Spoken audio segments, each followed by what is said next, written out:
오늘 말씀의 내용은 특별한 이적을 보고 있습니다. 벨사살 왕, 느부갓네살 왕의 아들 벨사살입니다. 느부갓네살 왕은 바벨론의 왕이죠. 바벨론의 왕이라고 하는 것은 거대 강국 중의 강국입니다. 바벨론이라고 하는 나라는 어떤 나라인가 한번 생각해 보자고요. 여러 언어와 또 나라들과 백성들이 있습니다. 언어가 달라도 언어가 다른 사람들을 통치하는 나라이고 나라들이고 백성들이 그만큼 여러 민족들과 나라들로 구성된 나라입니다. 그래서 총리도 많아요. 총리가 셋 정도 있어요. 한 국가가 총리가 하나이더라도 굉장히 큰 나라인데 이 바벨론 왕국은 총리가 셋입니다. 고관들도 많아요.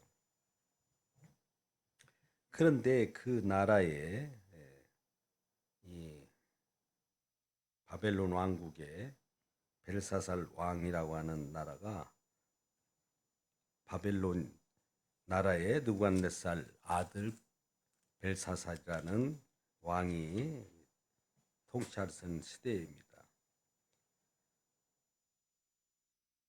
벨사살 왕이 이런 일을 벌입니다. 어느 날 벨사살이 술을 마셔요. 잔치를 벌이겠죠. 왕이니까 술 맡은 관원장이 있을 거고 여러 잔치. 왕이라고 하는 것은 날마다 즐기는 거 아니겠습니까? 술을 잘 마신 왕들이 많이 있죠. 그런 임금들도 있고 그런 대통령도 있을 텐데 마치 그와 같은 겁니다. 근데 한번 보십시오. 2절에 벨사살이 술을 마실 때 느부갓네살로 아들입니다. 명령을 합니다. 그의 부친 느부갓네살이 예루살렘 성전에서 탈취하여 온 금, 은 그릇을 가져오라고 합니다. 느부갓네살 왕이 지금 바벨론 왕이에요. 바벨론 왕이 이전에 예루살렘 성을 침공해서 성전을 회파했을 때가 있습니다. 그때가 605년이고 597년이고 586년 3차에 걸쳐서 예루살렘에 와서 성전, 이스라엘 백성들의 신앙의 근간인 성전을 부수고 부술 뿐만 아니라 그 성전 기물들을 훔쳐가고 탈취해 간 거예요. 성전 기구들이 뭡니까? 제사 드릴 때 드리는 여러 기구들도 있을 거고. 근데 그런 것은 주로 이제 금으로 만들기도 하고 은으로 만들기도 하고 고급 제품으로 만들었단 말이죠. 왜? 하나님을 섬기는 선민들의 입장에서는 소중한 그런 기구들이죠. 그런 걸 탈취해 갔어요. 성전에 있는 모든 것들을 다 탈취해 갔어요. 그리고 성전을 불태워 버렸습니다. 그런 나라가 바벨론이었어요. 그러니까 이스라엘 멸망되었을 거 아니겠습니까? 586년에 멸망했으니까요. 주전. 그러고 이제 느부갓네살 왕 아들 이제 벨사살이라는 왕이 등극을 하죠. 근데 아버지 느부갓네살 왕이 갖다 놓은 훔쳐온 그러한 예루살렘에서 갔다 온 그런 금은 성전 기구들을 가지고 잔을 들이우는 거예요.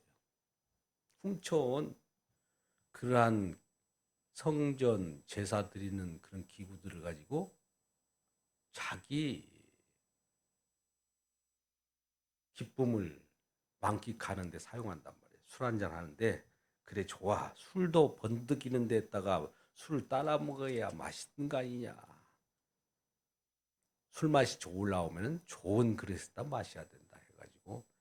그 성전 기구를 가져오라고 그래가지고 본인만 마시는 것이 아니라 왕, 후, 또 후궁들, 귀족들과 함께 그 수요가 한 1,000명이라고 되어 있습니다. 이거 보면 1,000명 정도의 귀족들과 함께 그것을 마시게 되는 겁니다. 1절에 벨사살 왕이 그 귀족 1,000명을 위하여 큰 잔치를 베풀고 그 1,000명 앞에서 술을 마시게 되는 것이죠. 술을 마시고는 마시면서 하는 일이 오늘 기도자도 말했지만은 금은 구리, 쇠, 나무, 돌로 만든 신들을 찬양한다. 금, 은, 구리, 쇠, 나무, 돌로 만든 신들을 찬양했다는 거예요. 이 세상에 이 피조물로 만든 신들, 많은 사람들이 피조물로 만든 신들을 섬기잖아요. 그저께 뭐라고 합니까? 우리 많은 사람들이 다른 종교들을 또 섬기게 되는데 그걸 구체적으로 제가 표현하기는 뭐합니다만은 그런데 가서 뭘 섬기겠습니까? 뭘로 만들었어요? 아주 그럴싸하게 만들었습니다. 뭘로 만들었습니까? 그 분명히 금으로 만들었을 거예요 아마. 금 뭐가 있을 거예요. 그죠? 그저께 그죠? 뭔가 만들었다고요. 어디 가보니까. 근데 금으로 만들었어요 그렇게. 최소한 은이나 구리, 쇠 이런 걸로 만들었지 않습니까? 그 앞에 놓고 뭘 하겠죠. 그와 같은 거예요. 이 하나님을 그들도 그 만든 그 신을 가지고 최고의 신이라고 하지 않겠어요? 그들 나름대로 하나님이라고 한단 말이죠. 표현한다면. 그렇게 섬길 때 그때에 마셔라 부어라 하면서 마시면서 뭘 섬기냐면 이 세상에 진정한 하나님을 섬기는 것이 아니라 이 피조 세계 속에 있는 걸 가지고 자기들이 고안하고 가공한 그런 신상을 만들어 놓고 그 덕분이라고 하면서 즐기고 있으니 이 세상 살아가는 우리의 즐거움, 행복이 이런 맛이구나. 이렇게 하면서 술을 따르고 마실 때 그때에 이 5절 말씀 보세요. 그때에 사람의 손가락들이 나타나서 왕궁 촛대 맞은편 석회복에 왕궁 촛대 왕궁이라는 것은 이제 왕궁 말 그대로 임금의 궁전의 촛대라는 것은 주로 이 왕궁을 이렇게 드높이는 나타내는 그런 곳이죠. 그 왕궁의 맞은편에 석회벽이 있어요. 석회벽. 벽이 석회로 나타났어요. 글자가 쫙 쓰이는 거예요. 왕이 술을 따르고 마시다가 석회벽에서 글자를 딱 봅니다. 그때 왕이 즐기던 그런 술잔은 이제 얼굴빛이 변해가지고 생각이 번민하여 넓적다리 마디가 녹은 듯하고 그의 무릎이 서로 부딪힌지라. 얼마나 소스라치게 놀라는지 한번 보세요. 표현이. 넓적다리 마디가 녹는 듯하고. 넓적다리가 어떻게 해? 넓적다리 마디가 녹는 듯하고 그 무릎이 서로 부딪히는 거예요. 무릎이. 따다다다다. 얼마나 그 석회벽 속에 글자가 어떤 글자인지는 몰라도 그거에 어떤 의미도 생각지도 못하고 보고 놀래버린 거예요. 갑자기 즐기다가 먹어라 마셔라 즐기자 하다가 갑자기 이게 반전이 되는 거죠. 왕이 크게 소리질러 술객과 갈대아 술사 점쟁이들 불러오게 하고 그 지역에 있는 그 나라에 있는 온갖 지혜자를 다 불러들였어요. 누구를 막론하가 이 글자를 읽고 그 해석을 내게 보이면 이 지금 글자 석회석에 지금 뭔가를 나타내는 그 글자를 나에게 해석해주고 알려주면 이걸 해석해준 자에게는 어떻게 한다고요? 자주색 옷을 입히고 자주색 옷이라는 건 고관 대작이 중에서 최고의 이 대작입니다. 총리가 되게 해준다는 거예요. 금사슬을 목에 걸쳐준다는 거죠. 이 내용들은 우리가 많이 나와요. 애굽에 이런 이 요셉에게도 그런 일들이 있었잖아요. 최고의 대우를 해주겠다는 거예요. 그리고 셋째 통치자로 삼으세요. 셋째 통치자라는 건 뭐 총리가 하나, 둘, 세 대 있다고 했잖아요. 셋째 통치자로 해주겠다. 근데 누구라도 그러고 싶은데 이게 뭔지를 모르는 거예요.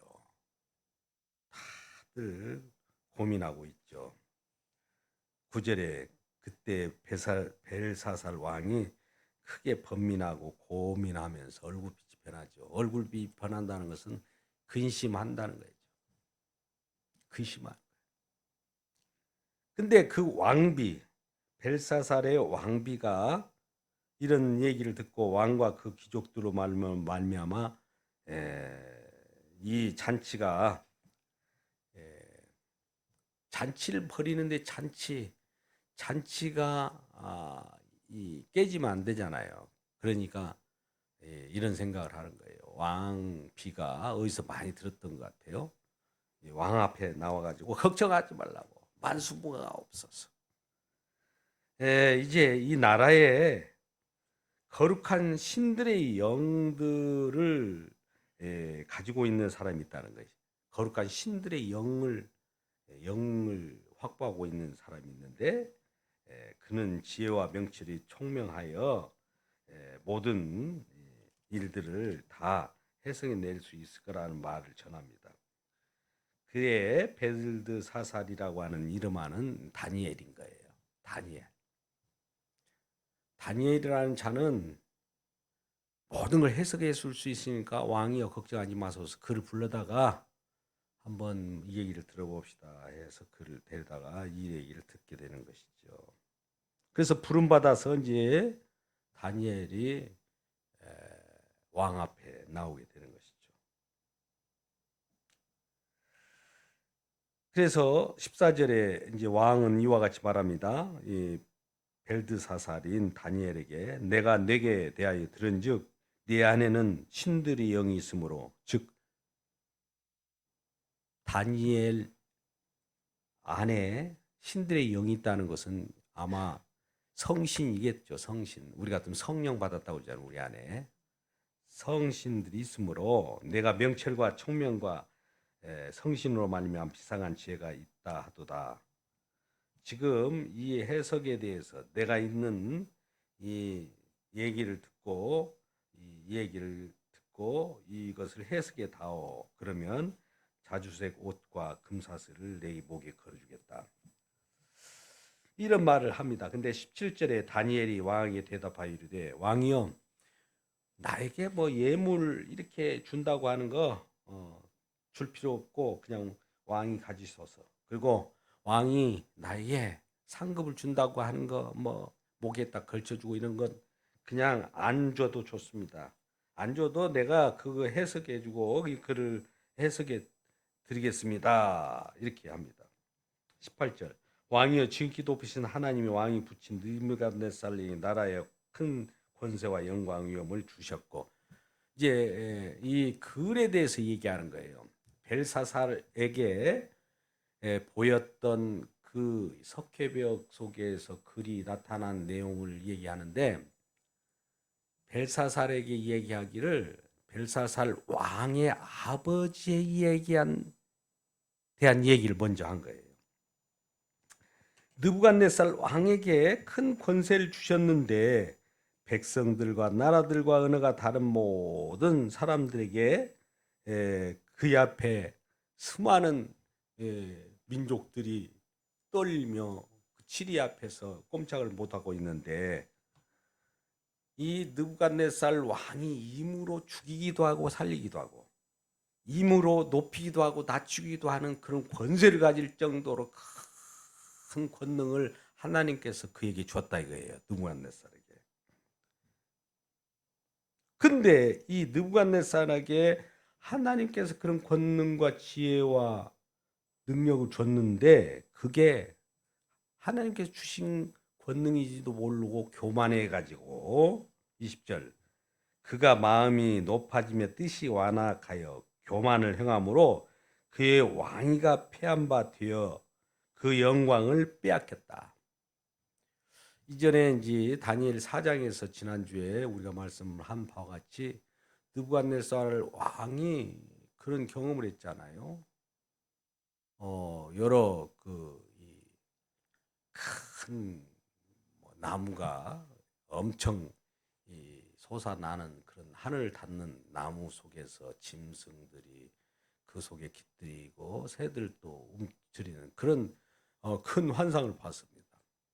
그러고 나서 그 환상에 대한 내용들을 해석해 줬는데 그것도 그렇게 큰 거목과 같은 나무가 지금 느부갓네살 당신의 나라이고 당신입니다. 이렇게 있단 말이죠. 내가 또 교만해져요. 우리는 특히나 어떤 좀 얘기하기에 자녀들을 칭찬할 때에도 그렇게 칭찬하면 안 되죠. 칭찬하면 기고만장해가지고 자기가 교만한 줄 모를 수 있습니다. 겸손한 것을 가르쳐야지. 네가 최고야. 막 그러면은 금방 최고인 줄 알아요. 자녀 교육할 때 이게 좋은 것 같지만 교만이 싹트면 교만은 폐막의 선봉이 됩니다. 그러니까 이걸 주의해야 돼요. 물론 자존감을 길러준다고 그래가지고 자존감을 길러주는 거하고 그 다른 차원이에요. 하나님 지혜를 그에게 이 말을 하려고 하면 지혜를 물려줘야 되는데 교만을 싹트게 하면 안 되잖아요. 우리가 오늘날 보면은 대부분이 자녀 교육을 이렇게 주변에 이렇게 말들 들어보면은 그것이 반대로 돌아가는 것 같아요. 무조건 높여버린 거예요. 애들 나중에 어떻게 되려고요?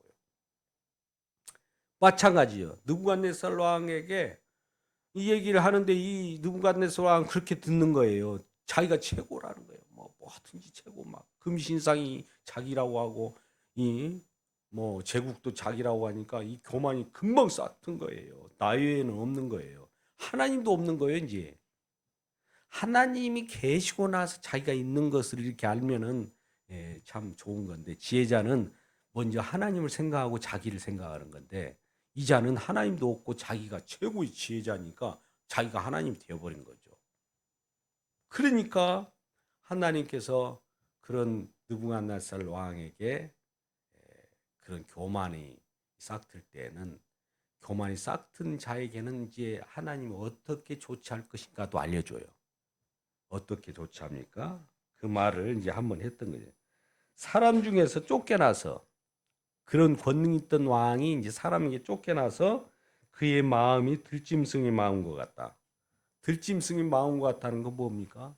들짐승의 마음과 같다는 건 좀 짐승의 마음과 사람의 마음은 다르잖아요. 짐승의 마음은 사람보다도 낮은 거 아니겠습니까? 그런 마음과 같이 지혜도 총명도 떨어져 버리고 또 나귀와 함께 살면 나귀 또 소처럼 풀을 먹으며 좀 이상하잖아요. 몸이 하늘 이슬을 젖으며 왠지 모르게 이 그렇게 호화롭게 살았던 사람이 이슬을 젖고 그러한 절벽 가운데 살아가며 짐승들과 함께 토굴에서 살듯이 살아간단 말이죠. 왕이었던 사람이. 그런 게 될 것을 미리 예고했는데 그대로 된 거예요. 그리고 지극히 높으신 하나님이 나라를 다스리시며 자기 뜻대로 누구든지 그 자리에 세우신 줄을 알기까지 그렇게 한다는 거죠. 그러니까 비참하게 만들어 가지고 높으신 하나님이 계심을 알게 하는 거예요. 잘 보세요. 요 내용은 우리가 교만해져 가지고 하나님 알지 못하고 자기가 최고인 양 막 이렇게 하잖아요. 그럼 하나님은 어느 순간에 콱 낮춰 가지고 그 하나님이 계심을 알게까지 그렇게 하신다는 거예요. 하나님을 알게 하기까지 그렇게 낮춰 버린다는 거죠. 그런 일을 지금 하고 있는 거예요. 자, 21절 하반절 보세요. 누구든지 그 자리에 세우신 줄을 알기에 이르렀나이다. 즉 하나님의 계심을 알게 한다는 거죠. 낮춰 가지고. 이런 아버지 벨사살 왕의 아버지 느부갓네살 왕의 그 일어난 일에 대해서 얘기를 해줍니다. 이런 얘기를 해준데도 불구하고 벨사살 아들인 벨사살 왕이여 당신도 그것을 알고도 아직도 마음을 낮추지 아니했다. 22절 벨사살이여 왕은 그의 아들이 되어서 이것을 다 알고도 아직도 마음을 낮추지 아니하고 도리어 자신을 하늘의 주제보다 높이며 그의 성전 그릇을 왕 앞으로 가져다가 왕과 귀족들과 왕후들과 후궁들이 다 그것으로 술을 마시고 왕이 또 보지도 지지도 알지도 못하는 금은 구리 왕 나무 돌로 만든 신상들을 찬양하고 도리어 왕의 호흡을 주장하시고 왕의 모든 길을 작정하시고 하나님께는 영광을 돌리지 아니했다. 지금 제목이 뭐예요? 벨사살 왕이 지금 꿈을 꾼 것이 아니라 글자를 봤어요. 아까 그 내용을 지금 설명해 주는 거예요. 그 설명은 뭐냐면은 벨사살 왕이 당신 느부갓네살 왕이 그렇게 교만을 떨었다가 그렇게 폐위당하고 사람으로부터 멀리 떨어져서 지금 짐승과 같이 소처럼 풀을 먹고 그러한 낮은 자리까지 해서도 당신이 그것을 깨닫게 하기 위해서 그렇게 했는데도 당신도 그걸 알지 못하고 있다는 거죠. 왜? 그것을 알았다라면 지금 어떻게 술을 퍼마시고 즐길 때에 거룩한 금은 저 예루살렘의 성전에서 탈취해 온 그러한 거룩한 하나님을 제사하고 하나님께 영광을 돌리는 그 기구들을 가지고 사용하면서 하나님을 모독하면서 금과 은과 나무로 만든 그런 신상을 숭배하면서 즐길 수가 있느냐 이거죠. 하나님이 살아계시는데 이 보세요. 돌로 만든 신상들을 찬양하고 도리어 왕을 호흡을 주장하시고 왕의 모든 길을 작정하시는 하나님께는 영광을 돌리지 아니하였다 이거예요. 진정한 하나님께는 영광을 돌리지 아니하고 세상 눈에 보이는 것이 최고의 신인 양 우리를 행복을 가져다 주고 우리에게 즐거움을 가져다 주고 지금 우리를 즐거움을 줄 수 있는 술을 마시는 이 상황, 이 현실이 즐거움을 주는 이것이 최고이지. 하나님이 아무리 살아있더라도 이걸 안 가져다 주는 하나님 무슨 소용이 있어? 라고 하면서 하나님을 소외시켰다는 거죠. 오늘날 세상하고 뭐가 다릅니까? 오늘날 그러잖아요. 하나님 없이도 예수님 없이도 나 과학이 뭐예요? 세상 피조물이 통하여 던과 과학의 발전도 마찬가지예요. 인간이 있는 걸 가지고 더 개발해내는 것이 과학이에요. 없는 것 가지고 발전한 걸 창조라고 하고 과학은 창의라고 그래요. 있는 걸 가지고 더 개발해내는 걸 창의라고 하죠. 창의과학이라고 그래요. 있는 것 가지고 만든 것을 뭐라고 한다고요? 창의. 있는 것 가지고 만든 걸 가지고 우상이라고 하고 창이라고 하고 과학도 결과적으로 우상인 거예요. 뭐 오늘날 보세요. 우상으로 만든 거. 폰들 보세요. 즐겁죠. 그거 놀고. 저도 뭐 그거 갖고 논다고 합니다만 저는 많은 정보들도 유익한 정보를 가지고 있지만은 이제 복음을 전하기 위해 말씀을 자꾸 하다 보니까 자주 보게 되는데 뭐 여러분들이야 말씀을 자주 보는 걸로 알고 있어요. 그러면 이런 것들을 가지고 좋은 시대를 살아가면서 즐기면서 야 행복한 시대야 라고 하면서 이렇게 술을 퍼마시고 또 많은 사람들과 함께 부어라 마셔라 하면서 그 술잔도 오히려 술잔이 예배 드려야 되는 그 잔인데도 갈고 예배 드려야 될 걸 가지고 자기 유의를 위하여 사용되지 않느냐 이거죠. 이거 엄청난 거예요 오늘날.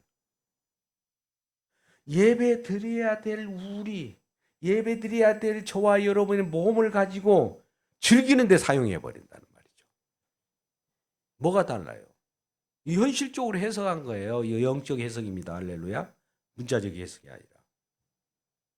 그러니까 이제 거기에 대한 조치, 벨사살, 당신 지금 그런 짓을 했으니까 이제 그에 대한 마땅한 것이 그 글자로 나타나는데 그 글자가 바로 당신에 대한 조치입니다. 이거예요. 조치는 뭡니까? 한번 보시죠. 기록된 글자는 25절 말씀. 이 기록된 글자는 이것이니 곧 메네메네 데겔 우바르신. 메네메네 데겔 우바르신. 메네가 뭘까? 메네는 하나님이 이미 왕의 나라의 시대를 세워서 그것을 끝나게 하셨다. 당신 왕 벨사살이여 당신 시대는 끝났다 이 말을 메네 이렇게 얘기한 거예요. 그것도 메네 두 번이나 끝났어 끝났다고 이 말을 한 거예요. 두 번째는 데겔 왕을 저울에 달아보니 부족함이었다. 미달이다. 저울을 달아보면은 어느 정도 그가 저울에 이 무게가 있고 그 유지해야 되는데 무게가 없는 거예요. 끝났어. 다를 필요가 없다는 거예요. 그러면서 베레스 왕의 나라가 나뉘어서 메대와 바사 사람에게 준 바가 되었다 함이니라. 느부갓네살 왕의 아들이 벨사살이에요. 벨사살 왕이 이제 나라는 끝났어요. 그러면 이 느부갓네살 아들 벨사살 왕이 통치하는 시대는 끝난 거예요. 바벨론 왕이 끝난 거예요. 바벨론 통치가 끝난 거예요. 그러면 메대와 바사라는 나라가 바벨론을 회의하고 바벨론을 잡아먹고 침공해서 이제 메대와 바사라는 나라가 제위하게 되는데 그 나라가 이제 다리오 왕 이어서 고레스 왕이 이제 등극하게 되는 것이죠. 다리오 왕은 이 고레스 왕의 바로 앞에 있던 왕입니다. 물론 고레스가 이제 우리가 많이 알잖아요. 이 바벨론을 침공해서 메데 파사가 바벨론을 폐위시키고 그 나라를 사로잡게 정복하게 되는데 메데 파사의 왕이 이제 우리가 고레스 왕만 알지만은 다리오 왕이 그와 같이 폐위시키고 그 다음에 고레스 왕이 정권을 잡게 됐죠. 시대가 이제 끝나고 새로운 시대가 들어온 거예요. 이 세상 나라는 영원할 수가 없어요. 아무리 이 바벨론이라는 건 엄청난 나라입니다. 아까 보세요. 총리가 셋이에요. 언어가 많아요. 언어가 많다는 것은 아니 이쪽 나라 우리나라도 우리나라 한국말로만 언어가 많잖아요. 근데 오늘날은 다국적 국민들이 살기 때문에 언어가 많아요. 미국 같은 나라는 언어가 많잖아요. 이 나라 저 나라 있는 사람들. 그래도 영어가 표준어로 쓰지만은 근데 나라의 언어들이 많은 나라의 사람들을 서로 이렇게 공존한다는 건 대단한 큰 나라인데 세계가 그렇게 큰 나라가 없었어요. 그 나라의 느부갓네살 왕은 대단한 왕이었고 그때 이 이스라엘이 침공을 받아서 성전이 회파되고 나라가 완전히 쑥대밭이 됐지 않습니까? 이스라엘이 망한 나라가 결국 느부갓네살 왕에 의해서 나라가 끝장났거든요. 엄청난 포로로 잡혀가지고 큰 순환을 겪었던 거 아니겠습니까? 근데 오늘 내용은 특별히 뒤쪽에 나오듯이 살아계신 하나님이 분명히 우리의 호흡과 우리를 작정과 우리 뜻을 주고 계시는데도 불구하고 엄연히 살아계신 하나님을 놔두고 이 세상 눈에 보이는 거 가지고 이것이 행복이야. 이것이 하나님이야. 자기가 즐기는 그것 자체가 하나님이잖아요. 너무나 그러면.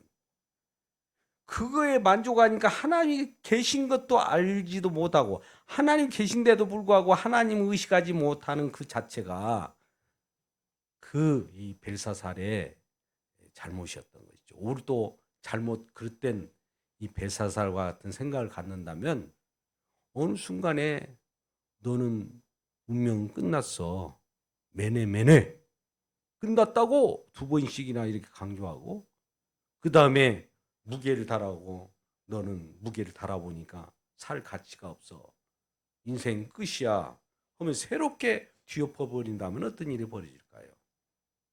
그러니까 우리는 먼저 살아계신 하나님을 생각하라는 거죠. 벨사살 왕에게도 그랬어요. 당신 부친 느부갓네살 왕이 그렇게 그동안에 최고의 하나님께서 그와 같은 권능과 권세를 줬는데도 불구하고 하나님을 처음에 하나님이 인식하다가도 자기가 최고인 양 하나님 잊어버리고 있어서 그와 같은 수모를 당했는데 당신마저도 그렇게 최고인 양 이렇게 교만을 떨고 그렇으니 이제 끝이 났다는 거죠.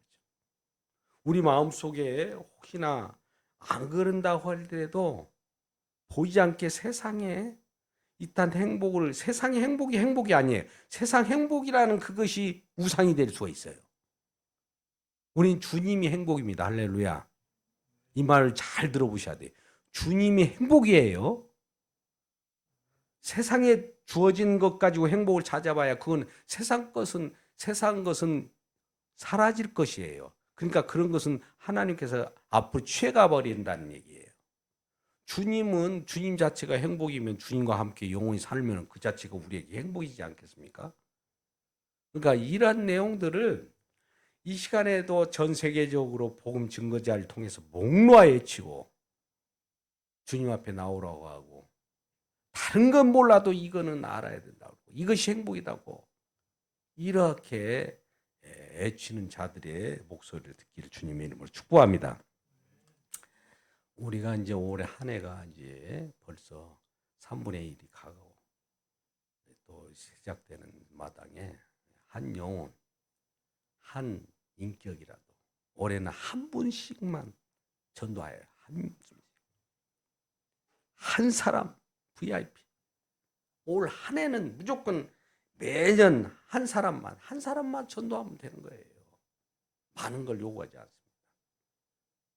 물론 그것이 많은 것이 요구인지도 모르지만. 그래서 그들이 왜 어떻게 해야 되냐? 당신이 원하는 그런 행복이 아닙니다.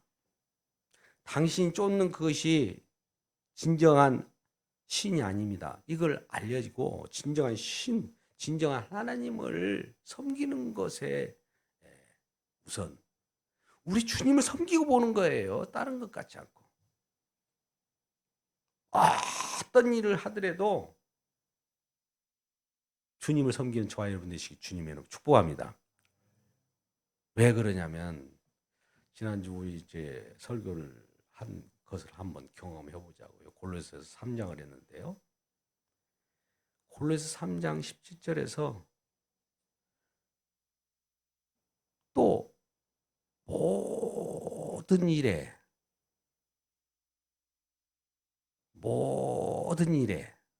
모든 일에는 모든 일 아닌 것이 있나요? 그것도 구체적으로 말에나 일에나 모든 일이라는 것은 모든 말, 모든 일. 그러니까 일상에 말할 때나 일을 할 때나 모든 것에 있어서 주의 예수 이름으로 일하시길 주님의 이름으로 축복합니다. 모든 일에 모든 말에 주의 이름으로 하고 기도라는 우리가 어떤 기도라고 하는 일을 한다고 봅시다. 그것도 모든 일에 해당되잖아요. 주의 이름으로 기도해야 돼요. 할렐루야. 예수 이름으로 기도하기를 주님의 이름으로 축복합니다. 그렇게 해서 아버지께 감사하고 왜 그러냐면 주의 이름으로 일을 한다는 것은 주님의 이름으로 우리가 주님께서 공급하시는 어떤 이 힘이 있을 거예요. 그걸로 우리가 살아가는 거예요. 호흡도 하고. 그것 때문에 모든 일에 있어서 주의 이름으로 기도하고 주의 이름으로 살고 지고 주의 이름으로 감사하고 이런 거예요. 그리고 또 마지막에 무슨 일을 하든지 무엇을 하든지 어떻게 하라고요? 예, 할렐루야. 끝부분은 죽게 하듯 하라. 제가 그랬어요. 어떤 사람이 누군가가 앞으로는 그러세요. 지난주까지는 어쩔지 모르지만 이 말씀을 듣는 그 순간부터 사람들이 이렇게 지나가서 사람으로 보지 마세요. 저 사람이 부족하더라도 그 속에 오늘 그 다니엘이라고 하는 벨드사살 속에 영이 있어요. 영. 우리 성령 받았죠. 할렐루야. 거기는 지금 다니엘에게 영들이 있다라고 하는데 우리는 성령이 있어요. 성령. 그러니까 누구라도 저 사람은 성령 받은 사람이라고 가정하에 그를 성령 받았다는 거 하나님이 함께 하신다는 얘기가 똑같아요. 하나님께 함께 하시기 때문에 우리가 그를 대할 때는 죽게 하듯 해야 돼요. 죽게 하듯. 그러면 끝나는 거예요. 모든 것이. 신앙생활은 그런 거예요. 그래서 아무리 주변에 이 사람들 저 사람들 이 교회로 보내든지 아니면 주변 사람들이 이 사람 저 사람을 만나게 할 거예요. 저와 여러분에게. 그러면 그 한 사람이라도 왜 만나게 하나? 죽게 하듯 하라고 나를 만나게 한다. 이런 마음으로 살게 한다면 앞으로 신앙생활은 항상 주님이 함께 하시기 때문에 또 주님이 일하시기 때문에 걱정이 없다는 거예요. 이게 우리의 신앙생활에 골로새서 지난주에 갑자기 골로새서를 왜 하게 됐냐? 하나님 그 말씀을 준 거예요. 죽게 하듯 한다는 것은 이제 가정생활이라고 있잖아요. 가정의 달이라고 있잖아요. 가정의 달이면 자녀를 만나면 자녀라고 생각하지 마세요. 자녀들에게도 죽게 하듯 해란 말이에요. 자녀라고 그래서 너 내 맘대로 너는 내 아들이야, 내 딸이야. 이리 와, 저리 가. 이래서는 안 돼요. 왜요? 그 자녀에게 누가 있다고요? 주님이 계시다고요. 왜? 그 속에 성령이 계시니까 하나님 계신 거 아니겠습니까? 하나님이 자녀로 하나님으로 알아야지. 하나님을 죽게 하듯 다 해야지. 자녀니까 하나님은 없는 걸로 너 이리 와, 저리 가 하면 자녀를 노예케 하면 되겠어요? 가정의 달에는 이걸 보이는 거예요. 부부도 마찬가지고 부모와 자식과의 관계도 부모가 계시는데 부모님 속에 있는 그 부모님을 왜 공경하라고 합니까? 가정의 달에 부모님을 공경하는데 지금 가정의 달에 설교가 다 끝난 거예요. 사실은 부모님을 공경하라. 주가 안에서예요. 주 안에서라는 건 믿음 안에서 부모님을 공경하라 하는 거고, 잘 보세요. 주 안에서 부모님을 공경하라는 거고, 주님과 상관없이 그냥 부모님을 존경하라 하는 거하고 달라요. 효도하라 하는 거하고. 효도는 예수님이 있든 없든 그 부모님이 예수를 믿든 안 믿든 효도하라는 것은 일반적인 인지상정이에요. 성경에 나오는 주 안에서 부모님을 공경하라는 것은 부모님에게 하나님 말씀을 가지고 있다는 거예요. 부모님이. 구약 때에는요. 하나님이 부모님들에게 말씀을 먼저 줍니다. 부모님은 그러면 말씀을 가지고 두루두루 감고 살아요. 부모님은 자녀들을 양육할 책무가 있어요. 중간계명이라고 그래요. 그래서 중간계명이 뭔지 아세요? 10계명이 있으면 중간계명, 5계명, 가운데 계명이에요. 전달하는 계명이란 말이에요. 전달하는 계명. 그러니까 부모님은 하나님께 말씀을 먼저 받아요. 그러면 그 말씀을 감고 미간에 손목에 그래서 들어가도 나가도 날마다 아이들에게 그걸 가르쳐야 돼요. 이게 부모의 책무예요. 그러니까 부모들을 그걸 가지고 있다는 것을 자녀들이 알까요, 모를까요? 부모님들이 하나님 말씀을 가지고 다니네. 부모님이 하나님 말씀을 쥐고 있네. 자녀들이 알아요, 몰라요? 구약 때는 기본적으로 알아요. 그러니까 말씀을 부모님한테 얻어먹으려면 뭘 얻어먹으려면 말씀을 얻어먹으려고 부모님 말씀 한번 들려주세요 하려고 말씀 때문에 부모님을 공경하는 거예요. 할렐루야. 잘 보세요. 이 논리를. 부모님이기 때문에 부모를 공경하는 것이 아니라 부모님 속에는 말씀을 가지고 있기 때문에 말씀 하나 얻어먹어야 내가 생명을 얻거든요. 생명은 말씀에 있으니까. 그래서 말씀 때문에 부모님을 공경하는데 만약 부모님을 공경하려고 딱 했더니 말씀이 없어요. 부모님이. 그러면 뭘까요? 말씀이 부모님이 없으면 그 황이죠, 황. 그러니까 오늘날 말씀을 먼저 부모님이 아셔야 돼요. 말씀을. 그 신약에서는 말씀을 먼저 가지고 있는 사람이 부모예요. 그러니까 예수 믿는 사람이 먼저 부모란 말이에요. 육신적인 부모가 아니라 먼저 믿는 사람이 부모예요. 신약 때는. 왜요? 말씀을 가지고 있으니까. 말씀을 가지고 씨를 주니까 말씀의 씨앗을 주잖아요. 복음을 주잖아요. 복음을 받아가지고 생명을 얻으면 이게 자녀가 되는 거예요. 이것을 알려주기 위하여 구약에서 부모님께 공경하라 라고 하는 거예요. 그러면 땅에서 장수하리라 라는 것은 구약에 장수한다는 것은 신약에서 네 생명을 얻으리라 이 말이에요.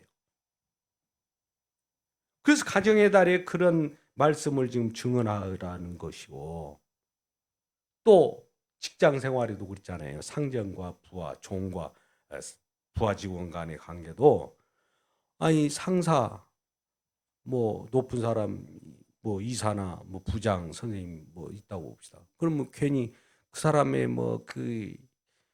높이고 싶어서 그렇습니까? 주님이 보고 있기 때문에 그를 주급게 대하듯 대하라는 거예요. 직장 생활하기 쉽지 않잖아요. 돈 벌어먹기 위해서 막 그런 것이 아니라 진짜 주님을 섬기는 마음으로 하면은 주님이 다 보고 계시기 때문에 그런 일들도 쉽다 이거죠. 돈을 벌기 위해서 하면은 벌써 우상을 내가 긁어 모으기 때문에 그건 안 되는 거예요. 주님을 섬기기 위해서 그렇게 한다면 그냥 돈은 또 긁어질 수는 있는 거예요. 저절로.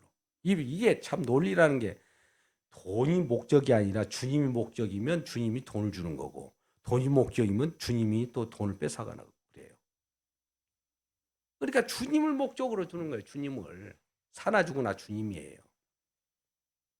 그래서 가정의 달에는 무슨 일을 하든지 죽게 하듯 되는 거예요. 직장 생활에도 죽게 하듯 하고 부부관계 속에서 죽게 하게 하듯 자녀와 부모 관계 죽게 하듯 누구라도 이렇게 보면 자녀라고 생각하지 마세요. 저 안에 주님이 계셔. 죽게 하듯 하고 또 심지어 가끔 가다가 내가 마지막으로 부탁한데 저 사람은 내가 진짜 미워한 사람이에요. 원수예요. 심지어 원수까지로 내가 표현했습니다만 미워한 사람이 있는데 그러면 어떻게 돼야 할 건가? 어떻게 돼야 한다고요? 미워한 사람이 있어. 저 앞에 나타났어요. 똑같아요. 아까 적용했잖아요. 죽게 하듯 하라니까요. 미워한 사람이 따고 있으면은 죽게 하라고 하나님 보냈구나. 죽게 하겠습니다라는 마음으로 한번 접근해 보세요. 그러면 어떤 일이 벌어지는가?